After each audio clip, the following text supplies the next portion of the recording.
बच्चों अगला पैराग्राफ देखिए।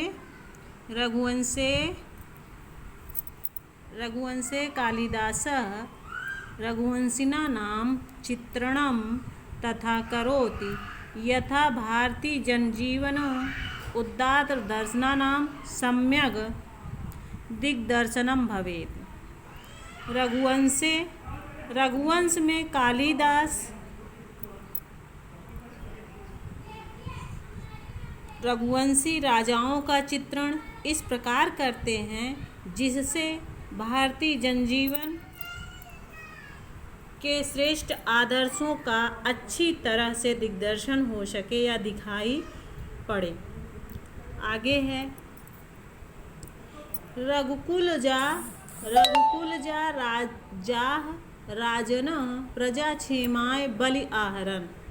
रघुकुल में उत्पन्न हुए राजा लोग प्रजा की क्षेम के लिए अर्थात भलाई के लिए बलि आहरण कर लेते थे।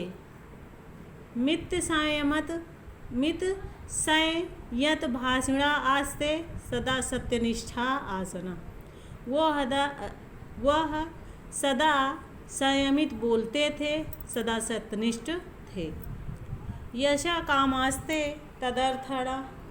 तदर्थम प्राणानाम अपि त्यक्तुं सदैव उद्यता अभवन्। यश की कामना के लिए वह हमेशा प्राण त्यागने के लिए उद्यत रहते थे या तैयार रहते थे। केवलम संतर्थे ते गृहम अधीनो बभूव। वह केवल संतान प्राप्ति के लिए गृहस्थ होते थे।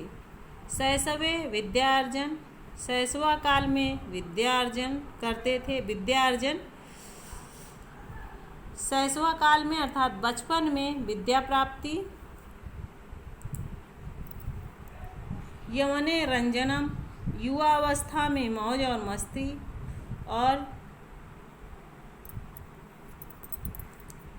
वार्धक्ये मुक्तार्थम मुनिवद आचरणम। और वृद्धावस्था में मुक्ति के लिए मुनियों जैसा आचरण करना उनका व्रत था। आगे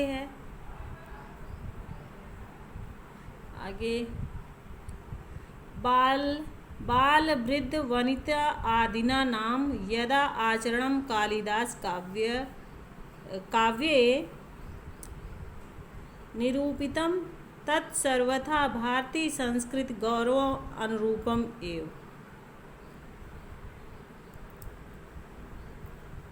बालक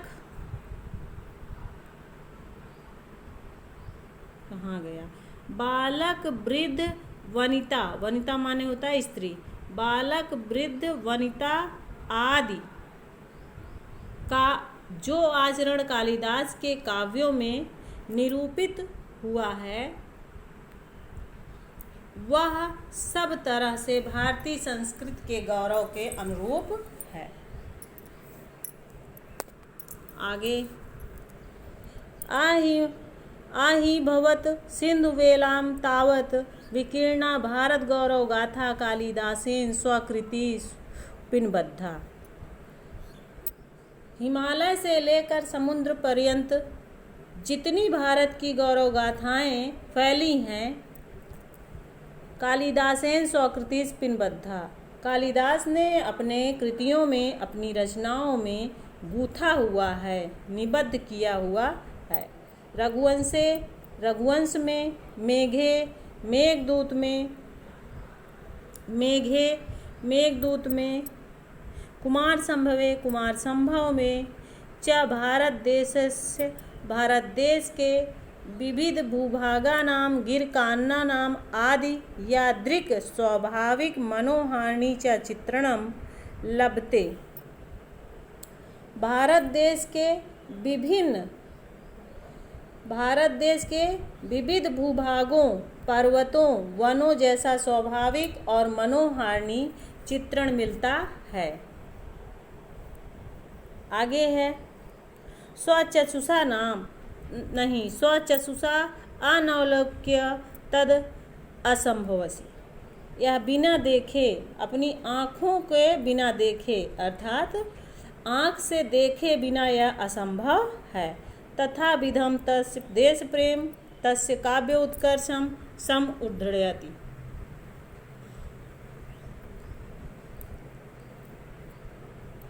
इस प्रकार से उनका देश प्रेम उनके काव्य की श्रेष्ठता को दृढ़ करता है।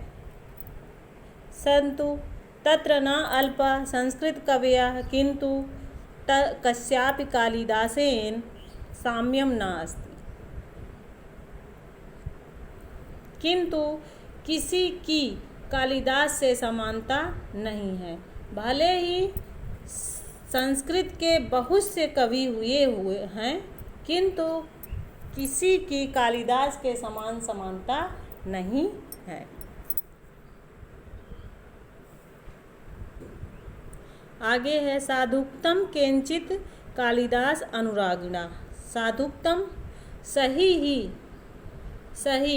किसी कालिदास के प्रेमी ने ठीक ही कहा है या सही ही कहा है। पुरा कविना नाम गणना प्रसंगे कनिष्ठिका अधिष्ठित कालिदास अद्यापि तत्तुल्य कवेर भवान अनामिका सार्थकवती बभू।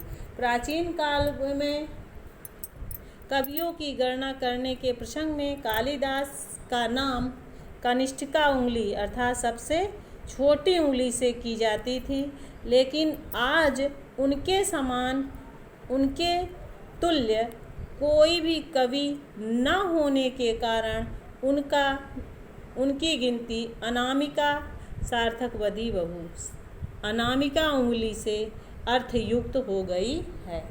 अर्थात पहले के समय में, पुराने समय में कालिदास की जब गिनती होती थी तो कनिष्ठिका उंगली से होती थी अर्थात सबसे छोटी उंगली से होती थी, लेकिन उनके समान आज भी न होने के कारण, कोई भी कवि न होने के कारण उनकी अनामिका उंगली से गिनती की जाने लगी है। सभी बच्चे इसका अर्थ लिख के रखेंगे, लिख के दिखाएंगे। ये पाठ बहुत ही इम्पोर्टेंट है। इसकी हिंदी से अर्थ एक बार दोनों पैराग्राफ का फिर से देख लीजिए। रघुवंश में कालिदास रघुवंशी राजाओं का चित्रण इस प्रकार करते हैं जिससे भारतीय जनजीवन के श्रेष्ठ आदर्शों का अच्छी तरह से दिग्दर्शन हो सके। रघुकुल में उत्पन्न हुए राजा लोग प्रजा की भलाई के लिए कर लेते थे और सीमित बोलते थे और सदा सत्यनिष्ठ थे। यश की इच्छा करने वाले वे उसके प्राणों को भी छोड़ने के लिए सदैव तैयार रहते थे। केवल संतान के लिए वे गृहस्थ होते थे, गृहस्थ धारण करते थे और बचपन में विद्या प्राप्ति, युवावस्था में मौज मस्ती, वृद्धावस्था में मुक्ति के लिए मुनियों के समान आचरण करते थे। उनका व्रत था। बालक, वृद्ध, स्त्री आदि का जो आचरण कालिदास के काव्य में निरूपित हुआ है वह सब तरह से भारतीय संस्कृति के गौरव के अनुरूप है। हिमालय से लेकर समुद्र पर्यंत जितनी भारत के गौरव की गाथाएं फैली हैं कालिदास ने अपनी रचनाओं में निबद्ध की है।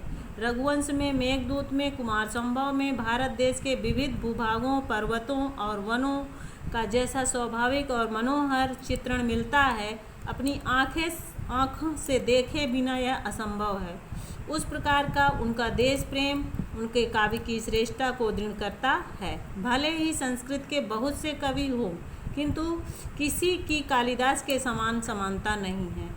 किसी कालिदास के प्रेमी ने ठीक ही कहा है कि प्राचीन काल में कवियों की गणना कनिष्ठिका उंगली से होती थी, लेकिन आज उनके समान कोई न होने के कारण उनकी गिनती अनामिका उंगली से होने लगी है।